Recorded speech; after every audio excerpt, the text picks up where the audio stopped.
everyone, I hope you're all doing well. So I'm here with the June update for my palette of the month, and in this video I'll talk about the palette that I used for the month of June, and I'll also be introducing the palette I'll be using in July. So the palette that I used in June was the Natasha Denona Aeris palette. It was a holiday palette. It was one of two holiday palettes that was released in 2017, and this is what the palette looks like. It has 5 shades. It's a very warm tone palette with this sort of pop of blue. I think it's very kind of on trend to the palettes that we're kind of seeing now, or the palettes we just saw maybe like a few months ago. So this is what the palette looks like. Today what I'm wearing, I have this matte red shade, which is burnt terracotta. I have that in my crease, and then I have this shimmery red shade, which is in the shade red bronze all over the lid.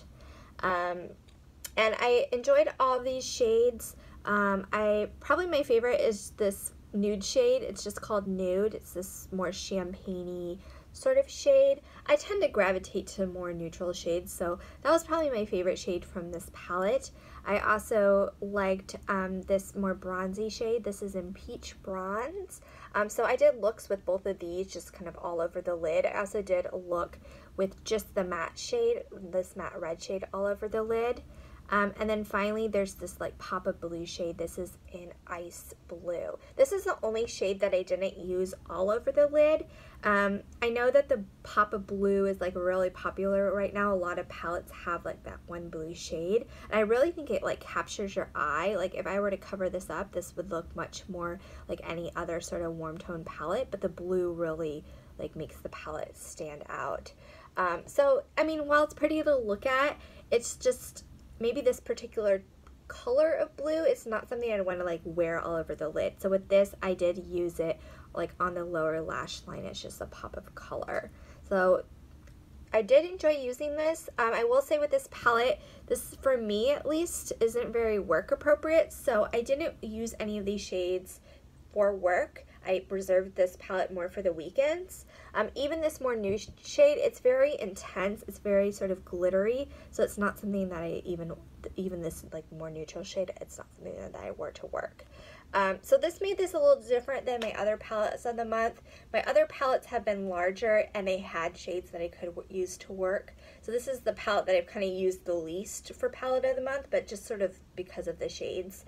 But I do think this is a good holiday palette. At least for me, I think of the holidays as being, you know, you might be going to more events or like parties or dinners, or hopefully you can like take some time off of work and you have some more time to like get ready versus just like a normal day going to work. So I do like the idea of this for a holiday palette, something a little bit more fun than just like a pretty boring like neutral palette. So I get that. It might have not been the best timing for me to use this, but I did kind of enjoy playing around these shadows and being able to try Natasha Denona, because that's not a brand I haven't tried before.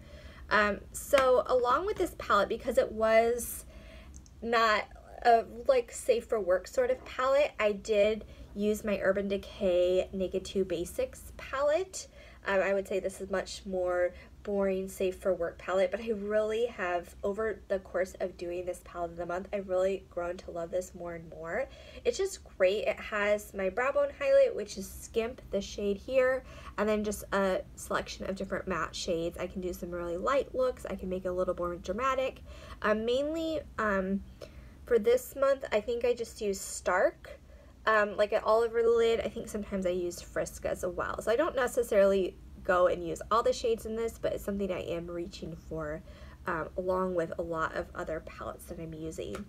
And then I did pull in a single shadow as well. This is something that I've been using sort of for work all over the lid. It's the Urban Decay shade in Sin, which I really liked. I used this shade up in the original Naked palette, and then I repurchased it as a single, and it's just super pretty. It's just a light look. I like the little bit of shimmer. I like that champagne-y shade, but has a little bit of a like pink undertone. It's just super pretty. So I've also been enjoying using that over the lid. So that was my palette of the month, plus a little extras for June. And then I will introduce my palette of the month for July. So July, I'm going to be using another Urban Decay product. I think through doing this palette of the month, I really discovered that I really like Urban Decay. I mean, I have the most sort of eyeshadows and palettes from Urban Decay, but kind of comparing it to other brands, I've just made me even like it more. So I'll be using the Naked 2 palette. This is a palette that last year I was trying to pan. I started panning this in 2017, the second half of 2017. My plan with it was to pan it all through 2018. But then I sort of thought about it a little bit more, and I was like, you know, I like the idea of panning a palette, but I don't like the idea of my other palettes just sitting in a drawer. So I sort of switched over to doing palette of the month, where I really could use all of my eyeshadow palettes and like focus on them for like shorter amounts of time.